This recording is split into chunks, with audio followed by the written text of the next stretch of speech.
तो यादव और माई समीकरण का जो कोर वोट है आरजेडी का, महागठबंधन का, उसमें 100% बहुत बड़ी मात्रा में टूट हुई है।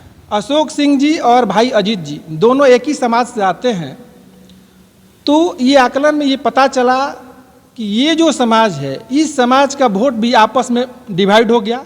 जो राजद का अपना कोर वोट बैंक है, यादव और मुसलमान अल्पसंख्यक जो भी हों, अति पिछड़ा, उसका भी डिवाइड हो गया। हम लोगों के पार्टी का जितना वोट बैंक है, जितना वोट है, सब ट्रांसफ़र हुआ है। अगर हमारी पार्टी का वोट ट्रांसफ़र नहीं हुआ होता तो हमको लगता है भाई अजीत जी का वोट 25,000 से नीचे रहता, जो कि आज 35,000 क्रॉस कर चुका। नमस्कार, मैं अमृतेश कुमार और आप देख रहे हैं द एक्टिव मीडिया। अभी मैं बक्सर जिला के कृष्णा बढ़म में मौजूद हूं और हमारे साथ सर्वलोक हित समाज पार्टी के राष्ट्रीय उपाध्यक्ष दिनेश मौर्य जी मौजूद हैं और बात करेंगे कि जो बिहार में अभी हाल ही में विधानसभा का उपचुनाव हुआ है और इनका जो पार्टी है समर्थन किया था इंडिया महागठबंधन का, लेकिन दुख की बात है कि चारों सीटों पर हार चुकी है।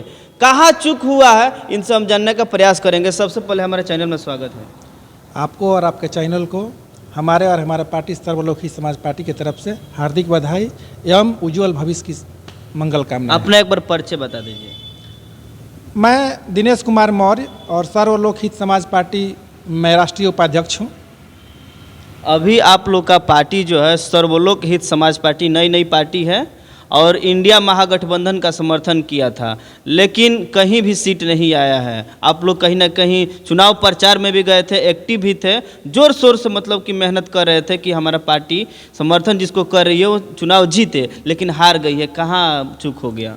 देखिए, ये जो सर्वलोक हित समाज पार्टी है, महागठबंधन को हम लोग देश की तमाम राजनीतिक स्थितियों को देखते हुए इस बिहार के 4 उपचुनाव जो है उसमें हम लोगों ने समर्थन दिया और चारों विधानसभा में हमारी पार्टी और हमारी टीम के पदाधिकारी एवं कार्यकर्ता पूरी तन्मयता के साथ लगे और प्रचार भी किए। और हम लोगों के बगल में जो रामगढ़ विधानसभा का उपचुनाव जो था उसमें हम लोग भी प्रचार में गए थे, मैं भी गया था और आलोक मेहता जी एवं तमाम जितने भी आरजेडी के लीडर थे उन लोगों के साथ मिलकर हम लोगों ने गांव का भ्रमण भी किया, लोगों को जागृत भी किया। और ये जो उपचुनाव का नतीजा आया ये तो संतोषजनक नहीं है।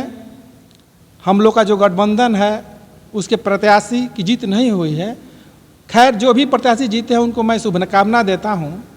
और जहाँ तक बात है क्यों हार हुई, तो हम लोगों ने जो आकलन किया है कि जो रामगढ़ विधानसभा का जो उपचुनाव है उसमें जो राजद के प्रत्याशी थे भाई अजीत जी, और जो राजद का कोर वोट माना जाता है यादव समाज, जो राजद का कोर वोट है माई समीकरण, और जो बीजेपी के कैंडिडेट थे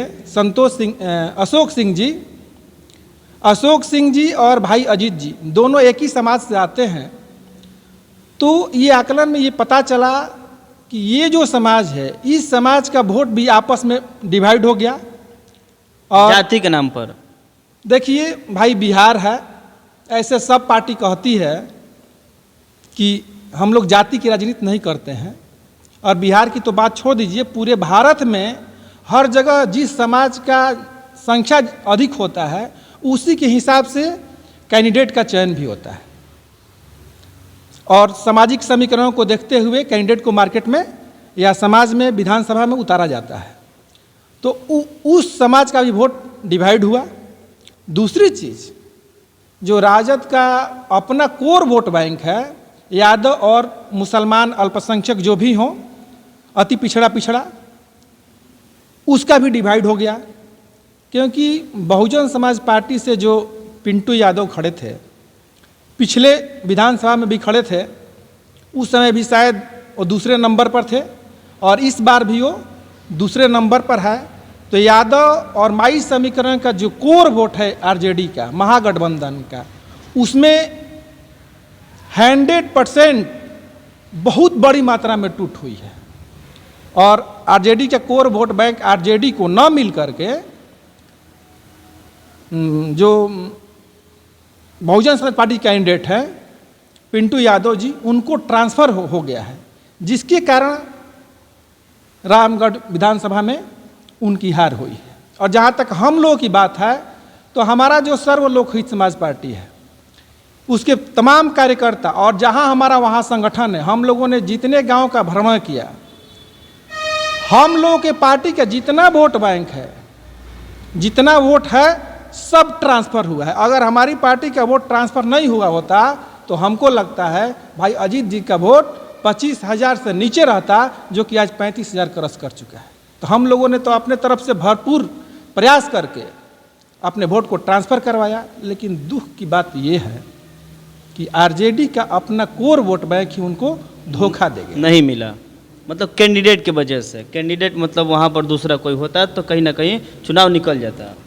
देखिए, अब कैंडिडेट देना और नहीं देना, किसको कैंडिडेट देना है किसको नहीं देना है, जो पार्टी होती है उस पर निर्भर करता है। मैं उस पर कमेंट नहीं करूंगा कि कैंडिडेट कैसा होना चाहिए कैसा नहीं होना चाहिए। बट ये है कि सारे समीकरणों को देखते हुए और लोग वहाँ की जनमानस की क्या स्थिति है उसको देखते हुए कैंडिडेट देना चाहिए था। नहीं, तेजस्वी यादव जी कहते हैं ए टू जेड की बात करते हैं, तो कहीं ना कहीं वो गढ़ माना जाता है, इसलिए वहाँ पर उस तरीके के कैंडिडेट उतारा गया है। देखिए, तेजस्वी जी युवा नेता हैं, उन्होंने भी भरपूर प्रयास किया। कोई भी पार्टी जब जंग में उतरती है तो प्रयास पूरा करती है, लेकिन भाई जनता है, जनता सब देखती है और उन्होंने अपना फैसला दिया। जो फैसला हुआ वो तो सबको स्वीकार है, मैं उसका स्वागत करता हूँ। लेकिन मैं इतना ही कहूँगा कि आगे जो 2025 का विधानसभा का चुनाव आने वाला है उसमें महागठबंधन को फिर से अपने रणनीति पर को आकलन करना होगा। उस रणनीति में क्या जोड़ना चाहिए, क्या घटाना चाहिए, उस पर एक ठोस रणनीति बने।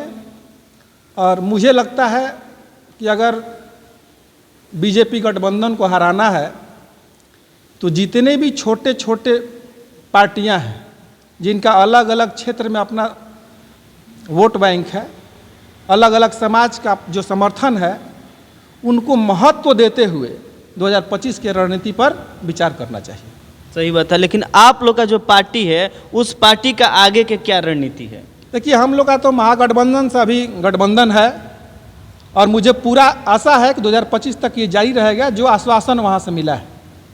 और हम लोगों ने वहाँ अपनी मांग भी रखी है कि 2025 में कम से कम 10 विधानसभा हम लोग को दिया जाए, और वहाँ से आश्वासन भी मिला है कि आपके बातों पर विचार किया जाएगा। अभी हम लोग महागठबंधन के साथ हैं और आगे क्या होगा वो तो समय परिस्थिति पर निर्भर करता है। अच्छा, सीट मिलेगा तो उसमें कैंडिडेट आप रहेंगे कि नहीं? देखिए, ये तो उस समय की बात है। नहीं, कहने का मतलब आप भी कहीं ना कहीं समाज सेवा है, हमेशा समाज सेवा के रूप में काम करते हैं, जाने जाते हैं और लोगों के बीच में रहते हैं, तो कहीं ना कहीं आपको मतलब मौका मिलेगा तो उतरेंगे कि नहीं चुनाव? देखिए, ये हम लोग तो पार्टी के कार्यकर्ता हैं और पार्टी का जो नेतृत्व हमें, जो हमारे राष्ट्रीय अध्यक्ष है या उसकी जो टीम है, वह जो निर्णय करेगा वो हम लोगों को मान्य है, क्योंकि पार्टी सर्वोपरि है, व्यक्ति सर्वोपरि नहीं है। चलिए, बहुत बढ़िया। बाकी हम लोग का ये प्रतिक्रिया कैसा रहा आप लोग कमेंट में जरूर बताइएगा। मिलते हैं फिर अगले वीडियो में। जय हिंद, जय भारत, जय संविधान।